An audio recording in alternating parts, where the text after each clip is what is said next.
Sir ఏపీలో అసలు కూటమి ప్రభుత్వం ఎలా చేస్తుంది ఏంటి? చూడటానికి వినటానికైతే ఇప్పుడు ఇక్కడ మనకు బయట నుంచి వినే వాళ్ళకైతే పాజిటివ్గానే అనిపిస్తుంది. మెయిన్ ఇన్ఫ్రాస్ట్రక్చర్ సెంట్రల్ సపోర్ట్ ఉంది కాబట్టి ఆ ఇన్ఫ్రాస్ట్రక్చర్ పరంగా చాలా పాజిటివ్గా అనిపిస్తుంది రోడ్స్ కానీ ఆ విషయంలో. అంటే గత ప్రభుత్వానికి ఈ ప్రభుత్వం తేడా అయితే కనిపిస్తుంది. తేడా ఉంది. బట్ ఇక్కడ వినే వాళ్ళకి ఎట్లుంది అంటే ఈ అరెస్ట్లు అవన్నీ అసలు జనాలకు అవసరం లేని థింగ్స్ అవి అవి తగ్గించుకొని డెవలప్మెంట్ సైడ్ ఫోకస్ చేసుకుంటా ఈ కక్షలు అవన్నీ అవసరం లేదని నాకు అనిపించింది. బట్ గవర్నమెంట్ పరంగా పాజిటివ్. డిప్యూటీ సీఎం గారు ఎట్లా చేస్తున్నారు? డిప్యూటీ సీఎం గారు సెల్ఫ్లెస్ పర్సన్ కదా, సో ఇంకా తనకి పేరు పెట్టే పని ఏముంటుంది. ఇప్పుడు డిప్యూటీ సీఎం గారిని ఇన్ఛార్జ్ సీఎంగా ఒక 4 days పెట్టబోతున్నారు సీఎం గారి ప్లేస్లో. ఎలా ఉంటుంది?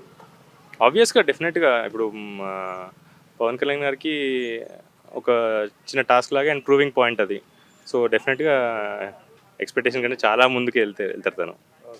ఇప్పుడు జగన్ గారికి చంద్రబాబు నాయుడు గారికి తేడా అంటే ఏం చెప్తారు? తేడా అంటే ఇప్పుడు టూ డిఫరెంట్ థింగ్స్. ఈయనేమో సంక్షేమం అని లేకపోతే డెవలప్మెంట్ పరంగా ఎక్కువ ఫోకస్ చేయకుండా జనాలకి అల్టిమేట్గా కావాల్సింది కళ్ళ ముందు ఏం కనిపిస్తుందో అదే కావాలి. సో ఇక్కడ టీడీపీ పార్టీకి వచ్చేసరికి విజన్ తర్వాత ఒక క్లియర్ థాట్ తోటి మెయిన్ 100%లో చెప్పాలంటే ఏపీలో సెంట్రల్ సపోర్ట్ తోటి ఏపీకి ఏపీ గవర్నమెంట్కి స్ట్రెంత్ పెరిగింది. అది అమరావతి మీద మీ ఒపీనియన్? నాకు ఐడియా లేదు. ఐ మీన్ మంచిగా ఉండాలి, బాగా డెవలప్ అవ్వాలని కోరుకుంటా అంతే. హరిహర వీరమల్లి ట్రైలర్ చూసారా? No not yet. Cinema expectations ఏమన్నా? హరిహర వీరమల్లికి ఉంది. పవన్ కళ్యాణ్ గారి ఇన్ని రోజుల తర్వాత వచ్చే సినిమాకి వేరే ఏ సినిమాకి లేని ఖచ్చితంగా నీకు ఉంటుంది పాజిటివ్గా. డెఫినెట్గా నేను కూడా ఫస్ట్ డేనే వెళ్తా. అంటే చాలా 5 సంవత్సరాల గ్యాప్ వచ్చింది. అవునవును. నిన్న చాలా భారీ ఎత్తున ఫంక్షన్ జరిగింది. అదే అవును, నిన్నే చూసాను నేను. పవన్ కళ్యాణ్ మాట్లాడింది మొత్తం విన్నాను. అండ్ ఆయన మామూలుగా చాలా హంబుల్, చాలా గ్రౌండ్ ఎర్త్. సో ఆయన స్పీచ్లో కూడా అదే కనిపించింది. అదే అన్నాడు తను అంత పెద్ద హీరో అయ్యింది కూడా నేను వేరే హీరోల కన్నా తక్కువ అనే మాట అన్నాడంటే ఇట్స్ నాట్ జోక్ కదా, అంత ఈజీ రాదు కదా అది. సో డెఫినెట్గా సినిమా అది సక్సెస్ అవుతుంది అండ్ బ్లాస్ట్ అవుతుంది. అండ్ తనకు కూడా కెరియర్ పరంగా అన్నిటి పరంగా హెల్ప్ అవుతుంది. మనల్ని ఎవడు ఆపేది అనే డైలాగ్ కూడా వాడే. అవన్నీ పార్టీ పరంగా పొలిటికల్ పరంగా మైలేజ్ యాడ్ అయ్యేవే. మైలేజ్ ఇట్లాంటివి నేను అనేది ఇప్పుడు టీడీపీ చేసింది ఏది కక్ష సాధింపు అనేది ఓకే, జనసేన చేయొద్దు. జనసేన క్లీన్ పాలిటిక్స్ ఎక్స్పెక్ట్ చేసేది జనాలు. పవన్ కళ్యాణ్ గారిని చూసి వేసింది ఓన్లీ ఈ టీడీపీ ఈ వైసీపీ చేసింది కాకుండా జనసేన అనేది ఒక బ్రాండ్. అందరు కూడా ఓన్లీ డెవలప్మెంట్, నో కక్ష ఇట్లాంటివి ఫోకస్ చేయాలనే పాయింట్ తోటి వేసిందని నాకు అనిపించింది. Thank you. కూటమి ప్రభుత్వం ఏపీలో ఎలా వర్క్ చేస్తుంది? సార్ బాగా అవుతుంది, సూపర్. మా తెలంగాణ కన్నా సూపర్ తెలంగాణ. అవును, పవన్ కళ్యాణ్ గారిని ఇన్ఛార్జ్ సీఎంగా పెడితే ఎలా ఉంటుంది? బాగానే ఉంటుంది సార్, బాగానే ఉంటుంది. అంటే ఎక్స్పీరియన్స్ చేయకుండా బాగానే ఉంటుంది. హరిహర వీరమల్లి ట్రైలర్ చూసావా? అంటే చూడలేను, జస్ట్ అది మూవీ వస్తుందని చూసిన అంతే. ఏపీకి తెలంగాణ తేడా ఏంటి? అంటే ఏపీలో డెవలప్ ఉంది, తెలంగాణ డెవలప్ ఉంది. అది ఏపీలో డెవలప్మెంట్ ఇప్పుడు స్టార్ట్ అవుతుంది. జగన్ గారికి చంద్రబాబు నాయుడు గారికి తేడా అంటే ఏం చెప్తారు? జగన్కి చంద్రబాబు అంటే ఈయన సీనియర్ పర్సన్ కదా, సీనియర్ పర్సన్ కాదు కొంచెం తెలుస్తుంది. జగన్కి ఇంకో ఆప్షన్ రాలేదు కాబట్టి ఆయన ఏం చేయలేడు అనుకో. 4 years ఏం కాదు, నెక్స్ట్ రానున్న ఒకవేళ ఎలక్షన్స్ ఉంటే బాగానే ఉంటుండే. పాదయాత్ర చేస్తే ఏమన్నా మారే ఛాన్స్ ఉందా?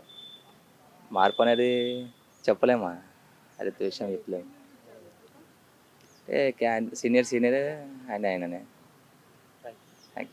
సార్ కూటమి ప్రభుత్వం గురించి మీ ఒపీనియన్ ఏంటి? ఏ ప్రభుత్వం? కూటమి ప్రభుత్వం ఎలా చేస్తుంది ఏపీలో? కూటమి ప్రభుత్వం ఏపీలో, తెలంగాణ ఏపీ ఉంది కదా అందుకని అడుగుతున్నాను. ఏపీలో మనకంటే ఇదివరకు అంటే పాత ప్రభుత్వాలు 5 ఏళ్ళు కాకుండా ఒక 25 ఏళ్ళ క్రితం వెళ్తే ప్రతి పొలిటికల్ పార్టీ వాళ్ళకి ఒక ప్రిన్సిపల్ ఉండేది. మనం ప్రజలకు ఏదో చేయాలి, ఈ వచ్చిన కలెక్షన్ వాళ్ళకు ఉపయోగపడేలా ఉండాలి.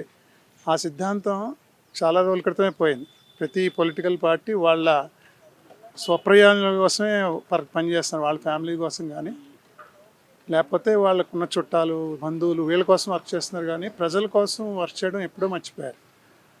కూటమి ఇప్పుడు వచ్చిన తర్వాత స్కామ్స్ అన్నవి తగ్గినట్టు కనపడుతున్నాయి. అంటే ఇది ఓన్లీ రిలేటివే. గత ప్రభుత్వంతో పోలిస్తే అప్పుడు ఎన్ని కుంభకోణాలు జరిగాయి, ఇప్పుడు ఎన్ని కుంభకోణాలు జరిగాయి, వెలుగులోకి వచ్చినవి అన్నీ కంపేర్ చేయాలంటే మనం పేపర్ల మీదే ఆధారపడలేం. మనకి యాక్చువల్ డీటెయిల్స్ కావాలంటే మనం పోయి ఆడిట్ చేయాలి. చేసి అక్కడ ఫైనాన్షియల్ ఏమున్నాయో చూసి దాన్ని బట్టి చెప్పచ్చు కుంభకోణం జరిగిందా లేదా అని. ఓన్లీ పైన ప్రచారం చూసి గత ప్రభుత్వం మంచిదా ఈ ప్రభుత్వం మంచిదా అని మనం చెప్పలేం. కంప్లీట్ మనం డేటా తీసుకుని ఆ బేస్డ్ మీద ఏ ప్రభుత్వం బాగా చేస్తుందో చెప్పచ్చు. ఇప్పుడు మాత్రం కనిపిస్తుంది కూటమి ప్రభుత్వం మంచి చేస్తున్నట్టే కనపడుతుంది. ఆ కంక్లూజన్ రావాలంటే మనం యాక్చువల్గా ఫైనాన్షియల్ ఆడిట్ చేసి ప్రజల దగ్గరికి వెళ్ళి వాళ్ళకి ఏం ఫలితాలు పొందుతున్నాయో వాళ్ళని అడిగితే మనకు తెలుస్తుంది. ఇప్పుడు పవన్ కళ్యాణ్ గారిని ఇన్ఛార్జ్ సీఎంగా ఒక 4 days పెట్టబోతున్నారు సార్, ఎలా ఉంటుంది? మనది ఎప్పుడు కూడా ఎవరినో ఒక పర్సన్ సెలెక్ట్ చేసుకున్నప్పుడు వాడు నీతి నిజాయితీ ఎలా ఉంది, పర్టికులర్గా అడ్మినిస్ట్రేషన్ కాబట్టి అది ముఖ్యం. తర్వాత వాళ్ళ చుట్టూరా ఉన్న జనాలు ఎవరికి ఆయన ప్లానింగ్ ఇస్తారు దాని మీద ఉంటుంది. మనకి పవన్ కళ్యాణ్ నిబద్ధత అందరికీ తెలిసిందే కాబట్టి ఆయన కొన్ని రూల్స్ కొన్ని ప్రిన్సిపల్స్ ఉన్నాయి. ఆయన చుట్టూరా మంచి వాళ్ళు పెట్టుకుంటే మంచిగా నడపగలరు. అమరావతి మీద మీ ఒపీనియన్ ఏంటి? అమరావతి హైప్ ఎక్కువ కనపడుతుంది, డెవలప్మెంట్ తక్కువగా ఉంది. నేను కూడా వెళ్ళి చూశాను అక్కడికి వెళ్ళి. మాకు కూడా కొన్ని ల్యాండ్స్ ఉన్నాయి అక్కడ. కాబట్టి హైప్ తక్కువ పెట్టి యాక్షన్ ఎక్కువ ఉండి అభివృద్ధి కనపడితే ప్రజలు నమ్ముతారు. అంటే ఇప్పుడు ల్యాండ్స్ ఉన్నాయన్నారు కదా, అక్కడ రియల్ ఎస్టేట్ ఏమైనా పెరిగిందా అమరావతి అనౌన్స్ చేసి? ఇప్పుడు అయితే ఇదివరకు బాగా పెరిగాయి.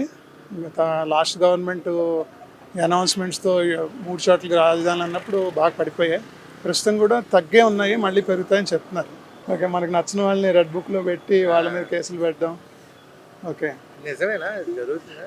అవన్నీ కూడా మనకి డేటా చూసి ఇప్పుడు ఒక పర్సన్ నేను రెడ్ బుక్లో పెట్టాను, రెడ్ బుక్లో పెడితే అతను నిజంగా ఆ నేరాలు చేశాడా, చేస్తే అతని మీద శిక్ష లా అప్లై చేసి శిక్ష విధించాలి. అవన్నీ నిజంగా చూడాలి, మన డేటా చూస్తే కానీ చెప్పలేము. చేస్తే ఇప్పుడు లిక్కర్ స్కామ్ చెప్తున్నారు 3,000 కోట్లు 4,000 కోట్లు. అందులో పర్సన్ నిజంగా ఇన్వాల్వ్ అయ్యి ప్రూవ్ చేసి అతను రెడ్ బుక్లో ఉన్న అది కరెక్టే కదా, ఈ should be in the red book only, అందుకని కరెక్టే అవ్వచ్చు. ఇప్పుడు పాదయాత్ర గురించి చూసుకున్నట్టయితే అంటే ఎలక్షన్ల ముందు పాదయాత్ర చేస్తాను అంటున్నారు. వాళ్ళు చేస్తే ఎలా ఉంటుంది సార్? పాదయాత్ర చేస్తే ఖచ్చితంగా ప్రజల నుంచి మనకి వాళ్ళకి ఏం కావాలి, వాళ్ళ సమస్యలు ఏంటి తెలిస్తే మనం రాజశేఖర రెడ్డి టైంలో చూసాం కాబట్టి అది ఖచ్చితంగా ఉపయోగపడుతుంది పాదయాత్ర చేస్తే. అంటే ఈ 1 year చూసిన తర్వాత 2047 ఏమన్నా విజన్ అయ్యే అవకాశం ఉంది? ఇప్పుడు అంటే మనకు ఒక 5 ఏళ్ళు 6 ఏళ్ళు అంటే 2 terms చూస్తే కానీ ఖచ్చితంగా తెలియదు ఎలా నడుస్తుంది, ఎలా నడుపుతున్న అడ్మినిస్ట్రేషన్. గత 1-2 ఏళ్ళ నుంచి చూస్తే మంచిగా జరుగుతున్నట్టే ఉంది. బాగుంటుంది, చక్కగా అందరూ చూసి ఎంజాయ్ చేసే పాత కథ, దాన్ని చక్కగా తీసుంటారు డైరెక్టర్ గారు. మంచి హిట్ అవుతుందని కోరుకుంటున్నా. సినిమా హిట్ అవ్వాలి. ఇప్పుడు వరకు మనం చూడలే, అంటే శిల్పకళా వేదికలో అంత పెద్ద ఈవెంట్ చాలా సంవత్సరాల తర్వాత జరిగింది. ఎలా ఉంది సార్ ఇప్పుడు సినిమా ఇండస్ట్రీకి ఒక బూస్ట్ వచ్చిందా? మళ్ళీ సినిమా ఇండస్ట్రీ కొంచెం డల్గానే ఉంది 2025లో. ఎందుకంటే చాలా సినిమాలు ఫ్లాప్స్ని ఎదుర్కొన్నాయి. దానివల్ల ప్రొడ్యూసర్లు కూడా కొంత నష్టపోయారు.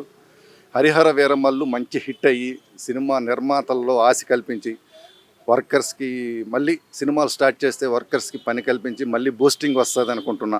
ఆ హరిహర వీరమల్లు పవన్ కళ్యాణ్ గారి స్పీచ్ ఎలా ఉంది? ఆల్వేస్ నాకు ఎప్పుడు నచ్చుతుందండి పవన్ కళ్యాణ్ స్పీచ్ కానీ, అతని యొక్క ఆలోచనలు కానీ, నడిచే విధానం కానీ చక్కగా ఉంటుంది.